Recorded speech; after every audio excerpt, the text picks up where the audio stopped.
Na face oeste da fachada sul do Santuário Nacional, os painéis retratam dois momentos marcantes da fé: a repreensão de Davi pelo profeta Natã e a visão da água que brota do templo. Natã confronta Davi com firmeza, mas também com misericórdia, um chamado à conversão que ecoa até hoje. Ao lado, a água que jorra do templo simboliza renovação, cura e presença divina. A arte aqui presente não apenas retrata o passado, mas convida à reflexão. Como Davi, somos chamados à conversão. Como os que buscam água, somos convidados a encontrar Cristo. As fachadas aqui do santuário revelam uma grande riqueza e nos fazem visitar textos das Sagradas Escrituras que nos ajudam a entrar no mistério de Deus. E mais uma vez, para nos ajudar a fazer essa experiência, contamos com a presença do Padre Ulisses, que está nos acompanhando nessa jornada bíblica do mês de maio. Bem-vindo mais uma vez entre nós, Padre Ulisses. Obrigado.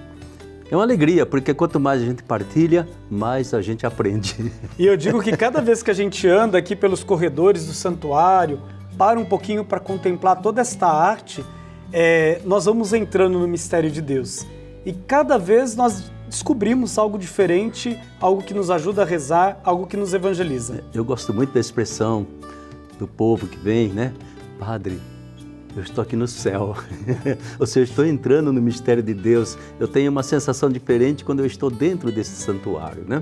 Então já condiciona a pessoa para perceber, né, que há digamos assim, não digo uma revelação, mas há uma experiência de Deus diferente quando a gente se reúne, se encontra, gente de todos os lugares, gente de pensamento, de ideias diferentes, mas de repente estamos na casa da mãe, sabe? É muito interessante. Padre Ulisses, a gente vai começar a conversar hoje a partir de dois personagens, Natã e Davi. Duas figuras Sim. emblemáticas das Sagradas Escrituras e que hoje nós estamos aqui diante de Natã, que vai até Davi para corrigi-lo. O que está acontecendo? Pois é, Davi foi um rei de um sucesso imenso, né? Tanto assim que seu nome permanece até hoje no meio de nós, considerado como o maior e até o mais santo dos reis de Israel. E ele então, evidentemente, na medida que ele é um pastorzinho, metido lá no meio dos campos das cabras e dos cordeiros, ele passa a ser rei, evidentemente que cresceu, venceu batalhas, e aí ele faz um belo palácio para ele, né? E vem na cabeça dele, deixa eu fazer um para Deus também. Onde se viu isso? Eu moro numa casa tão bonita, eu vou fazer um templo maravilhoso para Deus, porque ele tinha os templos pagãos, né? Toda aquela forma de colocar Deus em algum lugar. E aí entra o profeta Natã. Por que Deus proíbe Davi de fazer uma casa? Porque Deus é Deus, ele não pode habitar em lugar nenhum, né? Ou ele está em todo lugar, em todos os tempos, ou ele não é Deus. Se ele ficar encerrado, e Deus fala para ele, você não vai me construir nada. Entende? Eu gosto de morar nas tendas, eu gosto de estar com vocês, eu gosto de caminhar com vocês, nada de querer fazer um templo dizendo que eu moro lá dentro, né? Que é a nossa concepção normal, até hoje ainda persiste esse tipo de ideia. Então, Natã realmente revela a Davi, não, né? Isso não deve acontecer, desista de querer fazer templo para mim, como tem o templo aí dos demais deuses ao redor de você, eu caminho com o meu povo, eu estou junto do meu povo. Davi aqui ele é representado numa das fachadas fora da palavra de Deus. O que isso quer dizer para nós? Quer dizer exatamente aquilo, entende? Natã revela, manifesta a palavra de Deus, Davi está querendo fazer o contrário, né? Ele não aceita essa palavra de Deus, ele não se conforma com isso, né? E é importante que depois, mais tarde, ele vai querer que o filho dele faça isso, né? E Deus já havia falado, não. Então, foi uma desobediência à palavra de Deus, né? Uma desobediência que persiste ainda um bocado no meio de nós, né? Querer trancar Deus em algum lugar, né? Quando Ele está em todas as partes. Mas essa desobediência de Davi, ela vai custar depois uma ideologia religiosa que foi aí de século a século, milênio a milênio, se persistindo na mentalidade humana, né? Num certo sentido, até hoje a gente tem um pouquinho essa presunção de que eu posso ter um sinal mágico, eu posso ter um lugar mágico onde eu posso controlar Deus, né? Uma ilusão muito deficiente do ser humano. Eu até às vezes, né, olhando algumas realidades eclesiais, eu até questiono quando muitos, diante de uma igreja, já dizem assim, vamos transformá-la num santuário. Nós sabemos sempre que o santuário ele tem que ter um apelo popular em primeiro lugar. Ele nasce do coração do povo.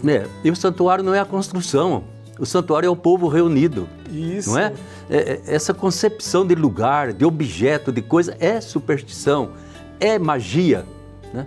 É só na hora que eu percebo, como eu vejo esse santuário cheinho, é esse povo que faz o sagrado, é esse povo que é o lugar da habitação de Deus, é esse povo rezando, cantando, se acolhendo um ao outro, né? Isso é presença de Deus, né? O resto é enfeite. A gente pode até dizer assim, um santuário de pedra ele pode ser bonito, mas se nós não temos o santuário povo, não tem sentido, ele vira museu. É um museu que é visitado, como a gente vê na Europa, visitado, apreciado, fotografado, mas não é sacramento, sinal sagrado da presença de Deus. Um outro elemento que a gente contempla nas fachadas do santuário, Padre Ulisses, e também podemos até contemplar dentro do próprio santuário, é a água que se espalha pelo templo, que brota das paredes do templo. O que isso quer nos dizer? Eu acho, viu, Padre Rodrigo, que volta sempre essa tentativa de Deus de nos converter, né? E Cláudio Pasto fez muito bem no nosso altar aqui no santuário. A água escorre para o norte, sul, leste e oeste. Ou seja, a graça de Deus, a bênção de Deus não fica aprisionada a um altar, a um lugar, aqueles que estão paramentados lá. Ela escorre, né? E, se não me engano, na profecia de Ezequiel, né? Isso. A profecia de Ezequiel vai dizendo que sai assim um fiozinho de água ali do centro do templo, vai crescendo, vai invadindo, vai se distribuindo pela terra toda, norte, sul, leste e oeste, ou seja, Deus está se movimentando, né? Deus está indo em busca, Deus vai fertilizando o deserto, fertilizando tudo. É essa água que escorre, né? Escorre do quê? Escorre do nosso louvor a Deus, da nossa gratidão, das nossas intercessões, de tudo aquilo que nos transforma e nos faz estar em conexão com Deus, né? Disso tudo escorre exatamente essa graça, essa bondade de Deus. E Deus está falando, eu não vou ficar trancado aqui dentro, eu vou escorrer, eu vou escorregar, eu vou para fora, né? É como uma criança que a mãe não consegue segurar, assim é o nosso Deus. Ele quer chegar a todos. Quer chegar a todos. É muito interessante que além, né, dessa figura da água que se espalha, assim como o pão é algo muito simbólico, né, e significativo para nós cristãos, a água também é um símbolo muito forte. O que é a água para nós cristãos? Para mim, a água é o sacramento, o sinal mais vivo do Divino Espírito Santo.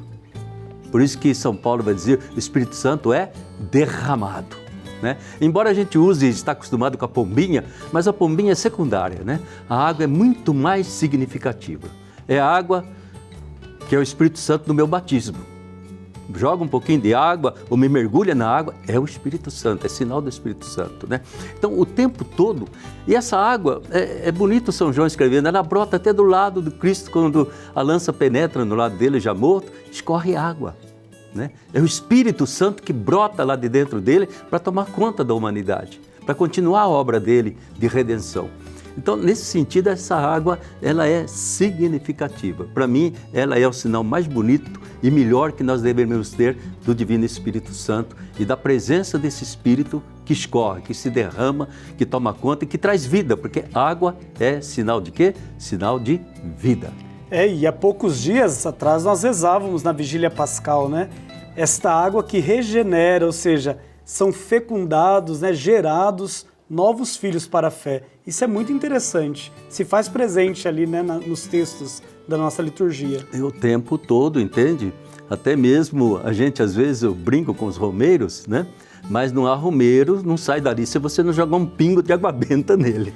Ou se não levar uma garrafinha com a água. Com a água benta, entende? Então, há uma percepção, talvez não haja uma fé explícita, né? Mas há uma percepção de que a água, ela me traz bênção. A água me traz vida, a água me sacia, mata a minha sede, todas as sedes que eu possa ter, né?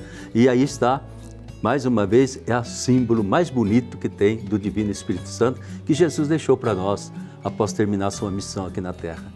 Padre Ulisses, muito obrigado por essa partilha. Nós voltaremos ainda aqui para concluirmos essa jornada que estamos fazendo no mês de maio. É sempre uma alegria tê-lo entre nós